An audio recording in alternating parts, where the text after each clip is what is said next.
আসসালামু আলাইকুম। আমি এখন চলে এসেছি জাহাঙ্গীর গেটে। জাহাঙ্গীর গেটের আশেপাশের কর্মব্যস্ততা, যানবাহনের ছোটাছুটি এসব নিয়ে একটি ভিডিও করব। ভিডিওটি না টেনে শুরু থেকে শেষ পর্যন্ত দেখার অনুরোধ রইল। এই যে সামনে দেখা যাচ্ছে জাহাঙ্গীর গেট। এই মুহূর্তে আমরা অবস্থান করছি ঢাকার অত্যন্ত গুরুত্বপূর্ণ একটি এলাকায়। সামনে রয়েছে ঐতিহাসিক জাহাঙ্গীর গেট, যা দীর্ঘদিন ধরে রাজধানীর অন্যতম পরিচিত প্রবেশদ্বার হিসেবে পরিচিত।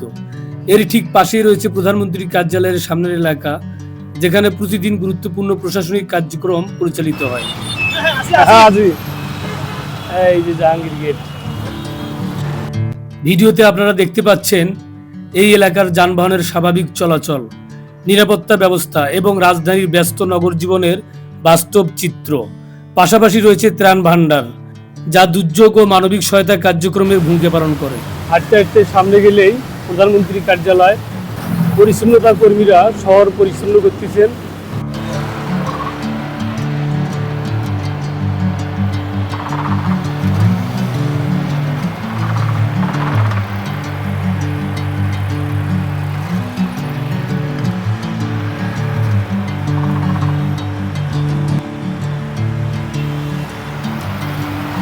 প্রিয় দর্শক, সামনে যে ভবনটি দেখা যাচ্ছে এটা হচ্ছে নির্বাচন ও তথ্য কেন্দ্র, তথ্য নির্বাচন কেন্দ্র বাংলাদেশ বিমান বাহিনী। এই এলাকাটি শুধু প্রশাসনিক দিক থেকেই নয়, বরং ঢাকার ইতিহাস ও আধুনিক নগর ব্যবস্থাপনারও একটি গুরুত্বপূর্ণ অংশ।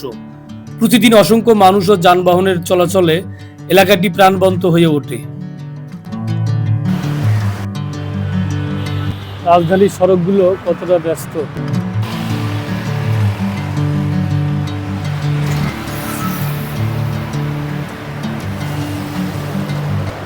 সামনে বাংলাদেশ এয়ারফোর্স অফিস দেখেন।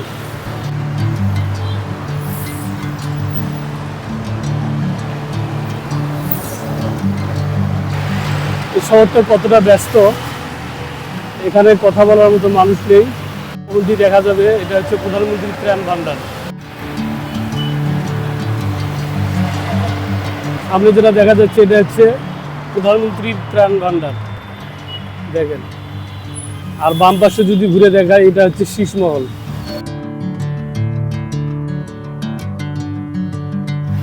বাম পাশে সাদা দেওয়ালালা যে ভবনটি দেখা যাচ্ছে এটা প্রধানমন্ত্রীর কার্যালয়। জানি না ভিডিও করার অনুমতি আছে কিনা, সেই জন্য আগে ভিডিও করতে পারতেছি না। প্রিয় দর্শক, ভিডিওটা কেমন লাগলো কমেন্টে জানাবেন। আর এইরকম নতুন নতুন ভিডিও পাওয়ার জন্য চ্যানেলটি সাবস্ক্রাইব করবেন।